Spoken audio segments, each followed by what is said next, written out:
Gloire à Dieu. D'abord, bonne année. Meilleurs vœux. Amen. Il y a une sœur qui m'avait touché la dernière fois au séminaire du pasteur Serge. Elle était venue de l'Angleterre. Et elle me disait, pasteur, j'aimerais avoir un entretien avec toi. Et je lui ai dit, ok, bon, comme on était dans le même hôtel, il n'y avait pas le temps dans la journée. Et puis on s'était dit, on allait se voir le soir après la réunion. Et le soir après la réunion, donc, je lui demandais comment on allait se rencontrer et parler. Et puis elle m'a dit, non, je n'ai plus besoin de te parler parce que j'ai déjà tout reçu dans le message. Ça m'a épaté. Vous savez pourquoi ça m'a épaté? Parce que parfois, quand on prêche la parole, les gens suivent la parole comme un spectacle. Et puis après la parole, ils viennent pour demander des prières. Je ne dis pas que c'est mauvais, mais nous parlons aussi ces temps-ci de la maturité spirituelle. Quand la parole est prêchée, c'est pendant ce temps-là qu'il faut recevoir pour toi. Je ne dis pas qu'il ne faut pas venir me trouver après, mais je vous informe que quand la parole est prêchée, c'est là où l'onction est active. Des fois, après avoir prêché la parole, l'onction n'est plus aussi active que pendant que la parole est prêchée. Et pendant que la parole est prêchée, c'est là où tu dois saisir. Tu dois saisir ta parole pour toi. Le mot parole est traduit par deux mots en grec. La parole écrite simple est traduite par le mot logos, d'où sort le mot logique. Amen. Et pendant que tu étudies la parole qui est logos, dans le logos se cache une autre dimension qu'on appelle le rhéma. Maintenant, le rhéma, c'est la parole pour ta situation personnelle. Parce que la situation de Gilbert n'est pas la même que la situation d'Antoine. Amen. Gilbert a besoin d'une parole spécifique et Antoine a besoin d'une parole spécifique parce que leurs problèmes sont différents. Donc quand la parole est prêchée, il y a toujours une parole spécifique pour toi. Mais quand on écoute la parole, on est distrait. Mais il ne faut pas être distrait. Amen. Pendant que le Seigneur parle, pendant que la parole est parlée, il faut recevoir pour toi. Amen. Et c'est très important. C'est très, très, très important. C'est pour ça que je parle toujours du centenier romain qui a dit à Jésus, ce n'est pas la peine de venir chez moi, dis seulement la parole. Et mon serviteur sera guéri. Et Jésus a dit, dans tout Israël, je n'ai jamais vu une foi aussi grande. Amen. Jésus a qualifié deux personnes, il a qualifié leur foi de grande foi. Et ces deux personnes ne sont pas d'Israël. Le centurion romain et puis la femme cananéenne qui suivait Jésus, qui voulait la guérison de sa fille. Et Jésus lui a dit, le pain des enfants n'est pas pour les chiens. Mais elle a dit, les chiens vont sous la table et mangent les miettes qui tombent de la table. Et Jésus lui a dit, ta foi est grande. Juste deux personnes. Jésus a traité leur foi de grande foi. Pourquoi? Parce que le centurion a montré par ce qu'il a dit que Jésus physique et Jésus parole, c'est la même chose. Il y a des gens qui ont besoin de toucher avant de croire. Lui, il a dit, je n'ai pas besoin de te voir. Parce que ta personne est ta parole est ta personne. Si je ne vois pas ta personne, ta parole est égale à ta personne. Devrait me faire. Il a élevé la parole au niveau de la personne de Jésus. Donc quand la parole n'est pas prêchée, c'est la personne de Jésus qui est prêchée. Quand la parole est prêchée, il y a des choses qui se passent si tu n'es pas distrait. Amen. Il y a des guérisons qui s'opèrent si tu n'es pas distrait. Il y a des ouvertures qui se font si tu n'es pas distrait. Donc j'encourage l'Assemblée à tendre la foi lorsque la parole est prêchée. Amen. Parce que la parole est toujours vivante. Jésus a dit, mes paroles sont esprit et vie. Ça veut dire que quand tu entends la parole de Jésus, ça doit emmener l'esprit et la vie de Jésus dans ta situation. Mes paroles sont esprit et vie. Alléluia. Et ça, c'est très important. Très, très, très, très important. Une fois, j'étais chez le pasteur Novi, je parlais de, comment dirais-je, toujours la foi par rapport à la parole de Marthe et Marie. Et je disais que je vais faire un procès à Marthe et à Marie. Je vais les emmener au tribunal. C'est intéressant, hein? En tout cas, il ne faut pas rater le jugement ce jour-là. Je vais les amener au tribunal et je vais les accuser de non-assistance à personne en danger. On peut amener quelqu'un au tribunal pour ça, non? Voilà. Donc je vais emmener Marthe et Marie au tribunal. Pourquoi? Toujours la considération de la parole. Parce que quand leur frère Lazare était malade, ils ont envoyé des gens dire à Jésus que son ami Lazare était malade. Et qu'est-ce que Jésus a répondu? Jean chapitre 11, vous lirez. Jésus a dit, cette maladie n'est pas à la mort, mais elle est pour la gloire de Dieu. Si vous êtes dans une situation et vous envoyez un message à Jésus, et Jésus vous envoie la réponse en disant, la situation dans laquelle tu es n'est point à la mort, mais pour la gloire de Dieu. Vous serez content ou bien vous ne serez pas content? Moi, si je suis dans une situation et Jésus m'envoie le message que ma situation n'est pas à la mort, mais à la gloire de Dieu, je vais commencer à danser. Il faut saisir la parole. Vous savez, la parole, c'est quand on compare la parole au pain, il faut manger la parole. Comment on mange la parole? Il faut revenir sur la même parole tout le temps. C'est ça, mais méditer est différent de lire. Méditer veut dire, c'est comme l'os. Tu casses l'os et tu suces la moelle qu'il y a dans l'os. Mais il y a beaucoup de chrétiens qui jettent l'os. Mais il faut casser l'os parce qu'il y a quelque chose dans l'os. Il faut venir sur la même parole. Venir sur la même parole. Venir sur la même parole. Venir sur la même parole et cette parole va devenir réalité. Tu n'as pas besoin, vous savez, vous n'avez pas besoin de connaître toute la Bible parfois. Seulement même un verset dans la Bible, avec ce verset-là, vous pouvez avoir toutes les portes ouvertes dans votre vie. Parce que ce verset, vous y allez, vous revenez, vous y allez, vous revenez. Et le verset devient chair. C'est ça le principe de la parole. Et la parole, Jean 1,14, a été faite chair. Ça veut dire, quand tu médites sur la même parole, elle va se faire chair, c'est-à-dire elle va se manifester. Souvent, les gens croient qu'ils ont besoin de beaucoup de paroles, non? Juste ouvre la parole qui correspond à ta situation, parce que dans la Bible, il y a une parole pour toutes les situations. Et puis, reste sur cette parole.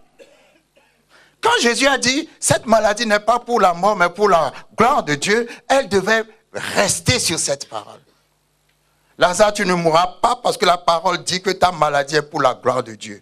Lazare, tu ne mourras pas, mais Lazare est mort. Pourquoi? Parce que comme Jésus n'est pas venu physiquement, Ils n'ont pas compris que Jésus est venu à travers la parole. Quelqu'un ne me comprend pas. Parce que quand Jésus va venir, Marthe et Marie vont dire à Jésus, si tu avais été ici. Mais Jésus a été là. Comment il a été là? En envoyant la parole. Mais qu'est-ce qu'elles ont fait de la parole? Zéro. C'est pour ça que quand vous entendez la parole, faites de la parole que vous entendez quelque chose. Parce que la parole, c'est Jésus, esprit. Ne vous dites pas, tant que je ne le touche pas, tant que je ne le vois pas. Non, tu n'as pas besoin de le toucher. La Bible dit, la parole est près de toi, elle est dans ton cœur.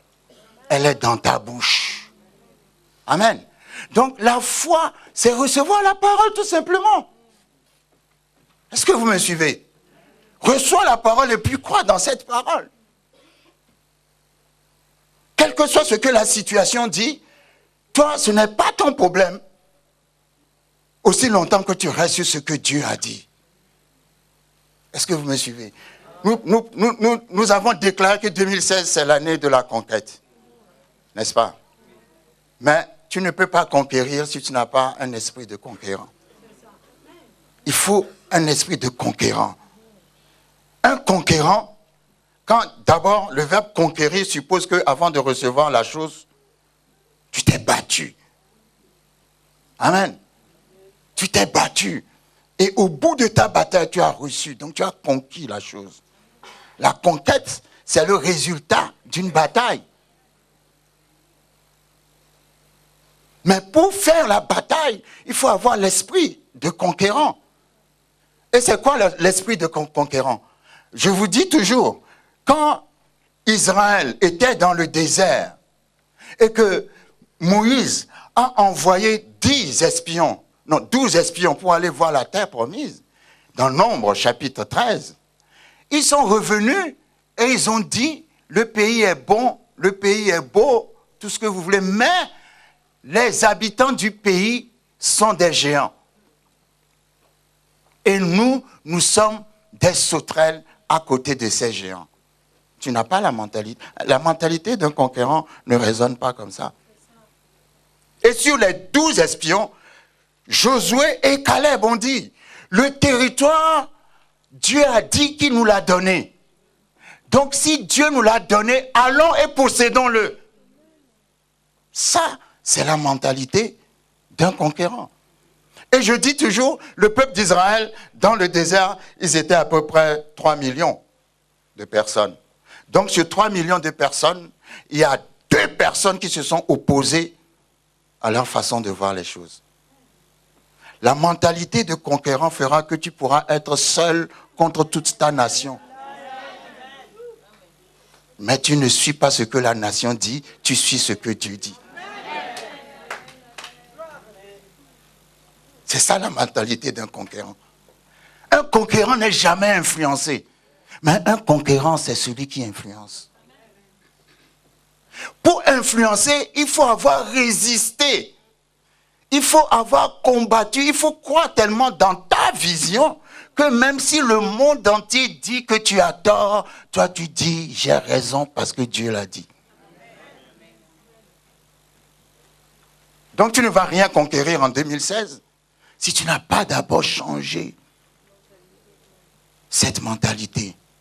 Un conquérant, c'est quelqu'un qui est déterminé. Si tu n'es pas déterminé, parce que dans chaque vision, dans chaque projet, dans chaque chose que tu veux faire, tu rencontreras toujours une opposition. Mais quand l'opposition va venir et que tu laisses tomber, tu ne peux pas conquérir. Tu dois arriver à un niveau tel que toi-même tu dois te dire, je suis en chemin pour accomplir ta vision, mais je ne comprends pas encore pourquoi je n'ai pas vu d'opposition. Quelqu'un ne me comprend pas. C'est-à-dire que moi, quand je suis sur un chemin où je sais que j'ai une grande vision pour faire quelque chose et que je n'ai pas d'opposition, ça m'inquiète. Pourquoi ça m'inquiète? Parce que tu dois avoir une opposition si tu es sur le bon chemin. Tous ceux qui sont sur le bon chemin ont toujours des oppositions. Si tu n'as jamais d'opposition, c'est que tu es sur le mauvais chemin. Donc, quand tu pars de cette façon de voir les choses, ça veut dire que tu peux être déterminé. Je suis déterminé parce que je sais que de toute façon, dans ce que je veux faire, là, Satan va venir me rencontrer. Donc moi-même, je me prépare quand il va venir me rencontrer pour ne pas me faire changer d'avis. C'est pas que quand je rencontre la première épreuve, ça y est, j'abandonne, je commence à faire ceci, à me plaindre. Non. La mentalité de conquérant est une mentalité de détermination. Est-ce que tu crois dans la parole de Dieu au point que tu sois seul à t'opposer à toute ta nation? La nation dit on ne peut pas, toi tu dis moi je crois qu'on peut. C'est ce que Josué et Caleb, ils sont deux, Josué et Caleb. Parmi tout le peuple d'Israël, tout le peuple a dit on ne peut pas, on ne peut pas, on ne peut pas. Josué et Caleb m'ont dit on peut. Ça veut dire que quand on veut conquérir, souvent les conquérants sont seuls. Quelqu'un ne me comprend pas. Un conquérant ne cherche pas des amis. Les gens qui font les grandes choses, ce sont des gens qui sont souvent seuls. Parce que trop d'amis, ça va te décourager. Sois seul avec ton Dieu. On dirait que je parle à quelqu'un. Sois seul avec ton Dieu. C'est pas pour rien que les patriarches, il faut observer. Moi, j'aime beaucoup l'Ancien Testament. Parce que j'aime voir un peu comment ces gens qui étaient des hommes comme nous. La Bible dit que Élie était un homme comme nous. Mais quand il a parlé, il a fermé le ciel. Quand il a parlé, il a ouvert le ciel. C'est des gens, ils ont des relations avec la foule, mais la plupart du temps, ils sont solitaires. Dans leur solitude, ils apprennent à connaître Dieu. Ils approfondissent la parole. Tu ne peux pas faire des choses extraordinaires en étant tout le temps avec des gens ordinaires. Pour faire des choses extraordinaires, il faut avoir une vie extraordinaire. Est-ce que vous me suivez? Donc nous entrons dans 2016 avec la mentalité de conquérant. Ça veut dire, ma foi dans la parole de Dieu est ferme à un point tel que quelle que soit l'opposition que je vais rencontrer, je n'abandonnerai pas Dieu. Mentalité de conquérant. Le conquérant sait que l'opposition va venir. Quand tu as la foi, il faut savoir que l'opposition va venir. Amen. Mais le témoignage, c'est rencontrer un problème et sortir du problème. Tu ne peux jamais avoir de témoignage si tu n'as jamais rencontré de problème. Est-ce que vous me suivez? Quand Jésus a été baptisé par Jean-Baptiste, la Bible dit, et le Saint-Esprit le conduisit dans le désert pour être tenté par le diable. Qui l'a conduit dans le désert? C'est le diable? C'est le Saint-Esprit. Pourquoi le Saint-Esprit l'a conduit dans le désert? Pour être tenté par le diable. Pourquoi? Parce qu'il était venu avec une mission divine. Et tout ce qui est de Dieu sera toujours tenté par le diable. Pour savoir si ce que tu fais là, c'est de Dieu, il faut que le diable, comme dit un de mes amis, à propos d'un pasteur qui a ouvert une église et puis qui a beaucoup de succès et tout ça, la vie est belle. Mon ami me dit, laisse-le. On va voir quand le diable va le visiter.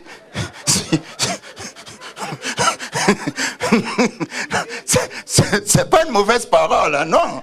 Mais c'est-à-dire que parfois les gens, quand tout va bien, ils ne font plus attention. Il faut être toujours sur tes gardes. Il faut être toujours sur tes gardes. C'est pour ça que le diable, on l'appelle le malin. Il faut être toujours sur tes gardes quand tout va bien et puis tu abandonnes tout, tu commences à danser, tu crois que tu es arrivé. Quand la visite du diable va venir, alléluia, gloire à Dieu.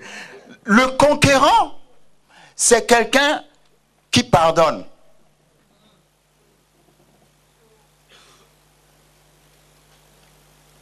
À l'entrée de cette année nouvelle, je vous demande 2 choses. Pardonnez et soyez déterminés. Ne soyez pas surpris par la visite du diable. Je ne suis pas prophète, mais je vous le prophétise. Le diable va vous visiter. Donc ne soyez pas sûr. Sa visite ne doit pas être une surprise. Moi, parfois, je l'attends. Je suis sérieux. Parce que je sais que dans certaines choses doivent venir, on doit se rencontrer. Alléluia, c'est un principe spirituel. Donc n'ayez pas peur de lui. S'il vient vous visiter, c'est que vous êtes sur le bon chemin. Amen. Pardonnez, pourquoi? Parce que quand ils sont sortis de l'Égypte pour aller dans la terre promise, qu'est-ce qui s'est passé? La Bible dit qu'ils se plaignaient tout le temps. Ils regardaient toujours en arrière. Ils disaient toujours, oui, on était bien en Égypte, oui, on était ceci, oui, on était cela. Ils étaient incapables d'oublier le passé.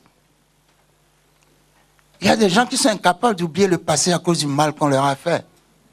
Parce qu'ils ont toujours une certaine rancœur, rancune dans le cœur. Ils vivent, mais ils vivent toujours dans le passé.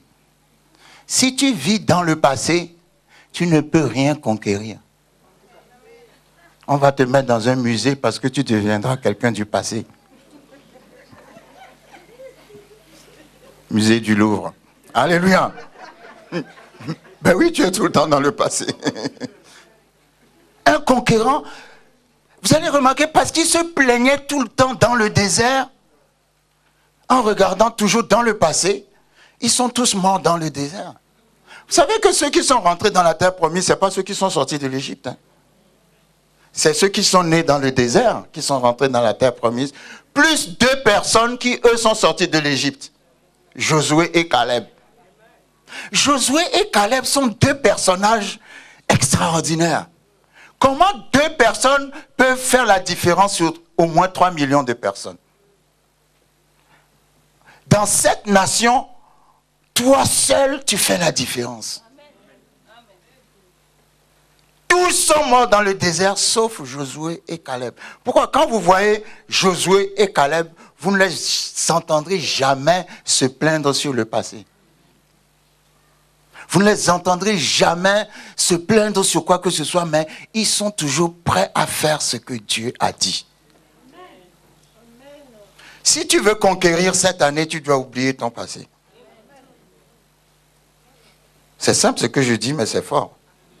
Si tu ne veux pas oublier ton passé, si tu ne veux pas enterrer ton passé, eh bien, tu ne pourras rien conquérir. Parce que le diable va toujours utiliser ton passé pour te dire que tu vas encore échouer, pour te dire que tu ne vaux rien, pour te dire que tu n'iras pas loin, pour te dire ceci, pour te dire cela. Mais un conquérant, c'est quelqu'un qui est toujours prêt à croire aux nouvelles choses. Est-ce que tu es prêt à croire aux nouvelles choses pour cette année 2016? Il faut d'abord être prêt à croire aux nouvelles choses pour voir ces nouvelles choses s'accomplir dans ta vie. Les gens qui t'ont blessé dans le passé, même si les blessures persistent, vous savez, parfois il y a des blessures qui sont bien. Des fois, on a envie de remercier ceux qui nous ont blessés parce que à cause de leurs blessures, on est rentré dans la bénédiction. Alors, quelqu'un ne me comprend pas. J'ai dit quelqu'un ne me comprend pas. Parce que quand on a vendu Joseph, Joseph pleurait en prison. Mais plus tard, il a dit merci à ses frères. Parce que c'est grâce à ça qu'il est devenu Premier ministre. Tu peux utiliser tes blessures à ton avantage. Quelqu'un ne me comprend pas. Tu peux utiliser tes blessures à ton avantage. Tu peux relâcher les choses du passé, être libre pour rentrer dans l'année nouvelle. La détermination et oublier le passé. Oublier le passé, ça fait partie aussi, le pardon en fait partie aussi. Amen. Rentrer dans l'année nouvelle complètement renouvelée. Si vous ne faites pas ces choses-là, vous n'allez pas être des conquérants. Vous allez être des perdants. Amen. Parce que tu ne peux pas marcher, aller de l'avant. Vous avez vu, la femme de Lot est devenue une statue de sel. Pourquoi? parce qu'elle regardait en arrière. Donc si tu passes ton temps à regarder dans ton passé, tu deviendras une statue, numéro 1, et en plus tu seras salé. Plus salé que le macayabou. Alléluia. Amen. C'est important. On rigole, mais c'est très important. Il y a quelqu'un qui aime trop regarder dans son passé. Dieu dit, je suis le Dieu des choses nouvelles. Dieu n'a jamais dit, je suis le Dieu du passé. Dieu a toujours parlé de choses nouvelles. Et vous savez, à chaque fois quand Dieu veut faire une nouvelle chose, il dit toujours une nouvelle parole. Et la Bible dit, car l'Éternel, notre Dieu, ne fait jamais rien sans avoir d'abord révélé son secret à ses serviteurs, les prophètes. Donc, avant d'entrer dans une nouvelle chose, vous savez, parfois dans la vie, comme je disais la dernière fois, vous avez besoin que quelqu'un parle sur vous avant que les choses commencent à aller normalement. Vous avez besoin que quelqu'un dise des paroles sur vous pour que votre vie change. Vous avez besoin que quelqu'un déclare des choses sur vous pour que votre vie change. Et aussi longtemps qu'il n'y a pas eu de déclaration, de bénédiction sur vous, parfois vous patinez, vous tournez en rond. Vous êtes toujours, comment dirais-je, dans la même situation. Donc, à l'esprit de conquête, parce que 2016 est l'année de conquête, mais plus spécifiquement parlant, Dieu a mis dans mon cœur que 2016 sera l'année des retournements de situation.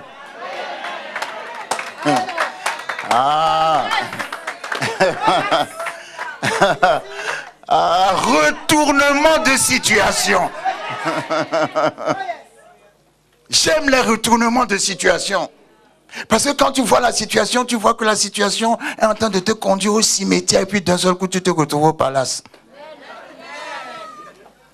Ça veut dire qu'entre-temps, il y a eu un retournement de situation. Je crois à cette onction de retournement de situation. Même si tu ne me crois pas, moi je crois pour toi. Qu'à la fin de l'année 2016, on aura des témoignages de retournement de situation. Ah, quelqu'un ne me comprend pas. Il y a l'onction qui va faire retourner ta situation, en sorte que de la condamnation, tu passeras à la libération. C'est ça l'évangile. L'évangile, c'est que tu étais condamné et au moment où on doit te couper la tête, Jésus a dit non, coupez-moi ma tête, mais laissez-le partir. Retournement de situation. Et nous allons prier par rapport au retournement de situation. Ta situation va changer. Tu ne finiras pas comme tu as commencé. Le jugement des hommes sur ta vie ne t'atteindra pas. Job 8 dit, la tente des méchants disparaîtra. Là où les gens se réunissent et t'envoient des flèches, ils vont disparaître avec la flèche et l'endroit. Oh, come on. Oh, come on. Come on. La Bible n'a pas dit que la tente des méchants sera détruite. Parce que si c'est détruite, il y aura encore des souvenirs de la tente. La Bible a dit ça disparaîtra. On ne les verra plus. Ni eux-mêmes, ni l'endroit où ils sont. Alléluia. J'aime trop cette parole. La tente, la maison des méchants disparaîtra de ta vie. Je les déclare au nom de Jésus. Ceux qui t'envoient des flèches, les flèches qu'ils t'envoient, retournement de situation, vont retourner vers eux-mêmes.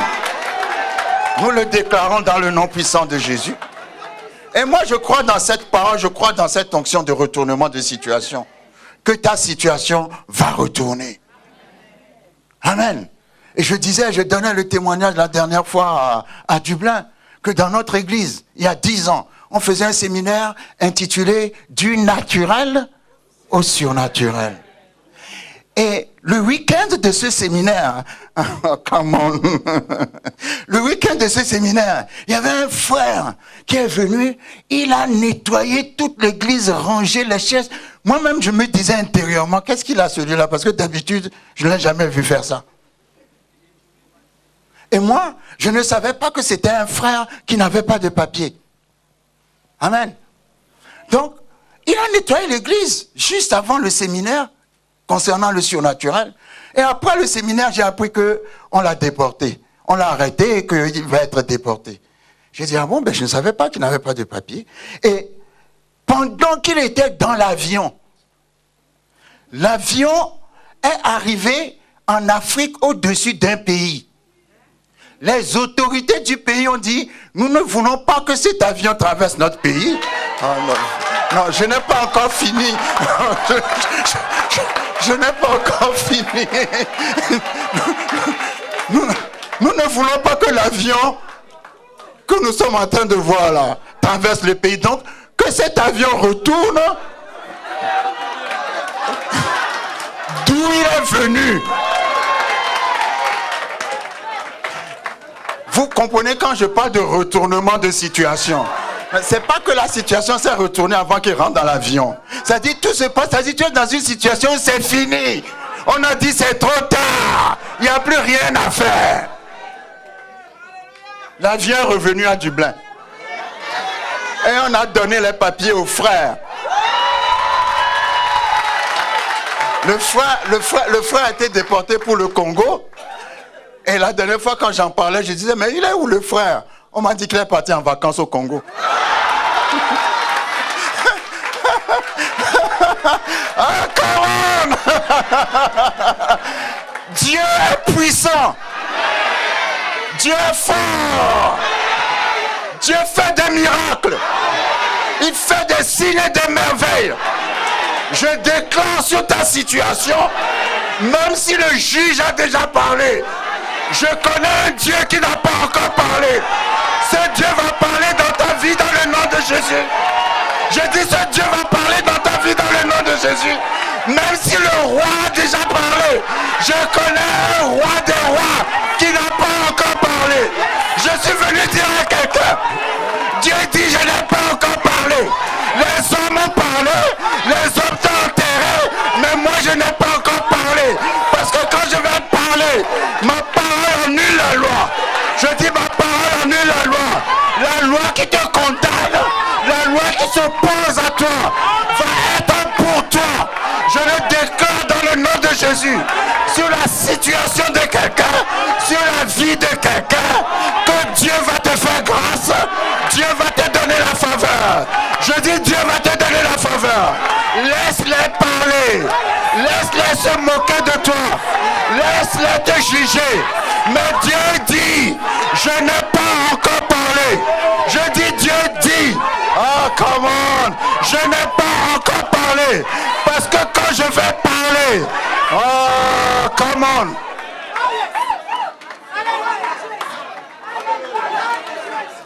Cette année, Dieu va parler sur ta vie. Cette année, Dieu va parler sur ta situation. Cette année, tout ce dont tu as toujours été privé viendra dans ta main.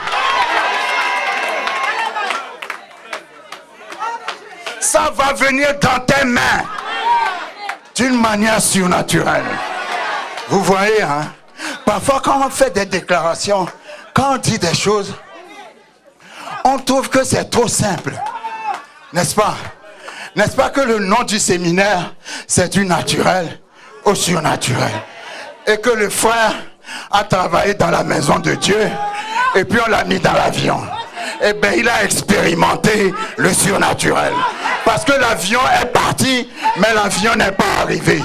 Ah, tout avion qui vous a pris pour vous emmener dans un endroit que Dieu n'a pas désigné, cet avion va revenir encore parce que Dieu dit, je n'ai pas encore parlé.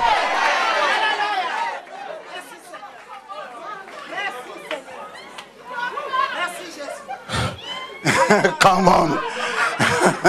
Laissez-les parler. Parce que Dieu n'a pas encore parlé. Job a dit, je sais que mon Rédempteur Et qui se lèvera quand? Le premier ou le dernier? Donc laisse-les parler. Il y a quelqu'un qui va se lever pour toi, le dernier. Quand ils auront fini de bien parler, Dieu va leur montrer. Il y a un verset dans la Bible qui dit: arrêtez et sachez que je suis Dieu.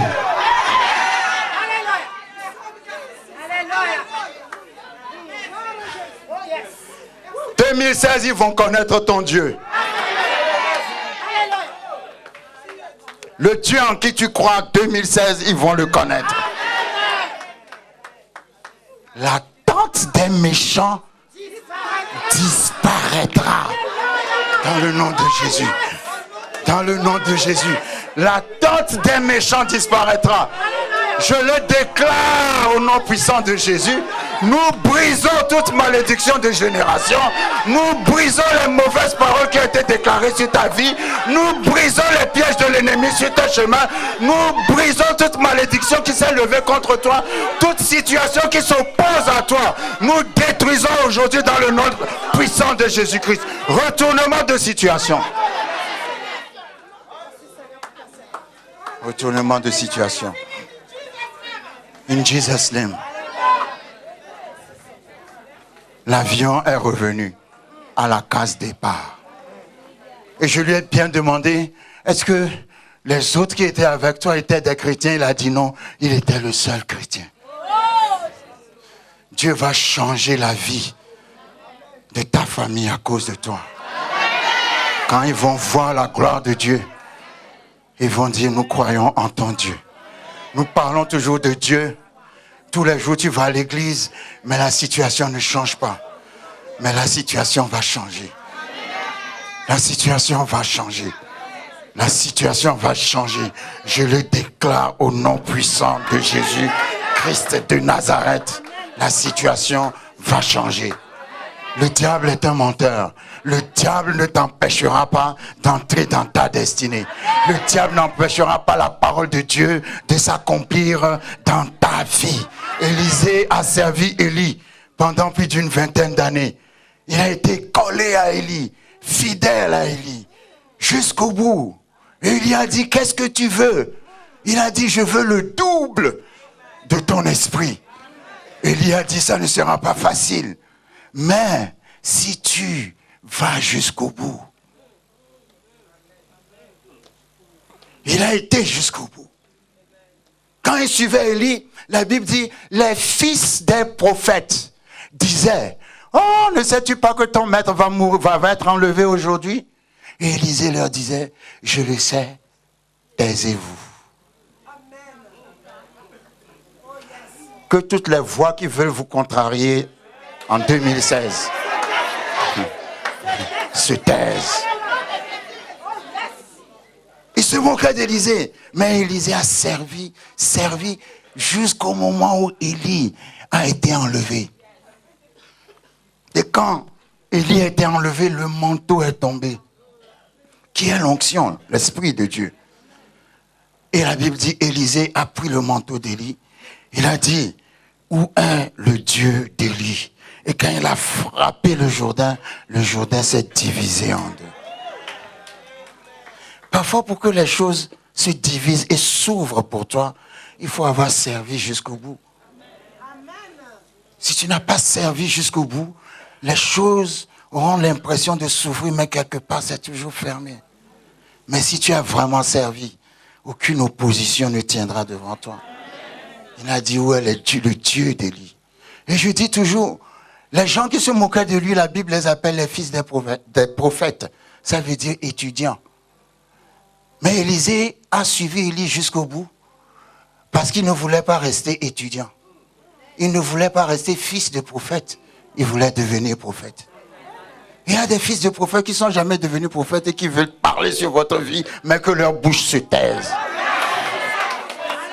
Et que cette année 2016, l'Éternel te conduise jusqu'à l'accomplissement total de ta destinée.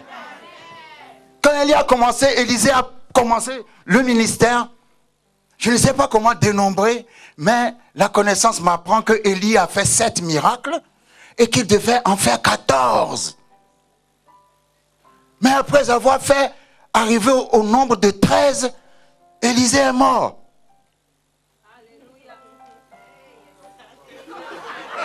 Elle a vu avant moi. Le diable fait des choses parfois pour empêcher le plan de Dieu de s'accomplir, mais le diable n'est pas plus intelligent que Dieu. Parce que Dieu finit toujours ce qu'il a commencé. Quand Élisée est mort, le diable est content, il a dit, il n'a pas accompli complètement sa mission. Et Dieu sait, Dieu n'a rien dit. Élisée est bien mort jusqu'à ce qu'il est devenu ossement desséché. Et un jour, il y avait des gens qui voulaient aller enterrer quelqu'un. Come on. Ils ont porté le cadavre. Et alors qu'ils allaient enterrer le cadavre, ils ont vu qu'il y avait une armée qui venait. Donc, sans savoir comment, ils ont juste jeté le cadavre. Quelqu'un ne me comprend pas. Et le cadavre est parti tomber sur les ossements d'Élisée. Et dès que le cadavre a touché les ossements, le cadavre a été ressuscité.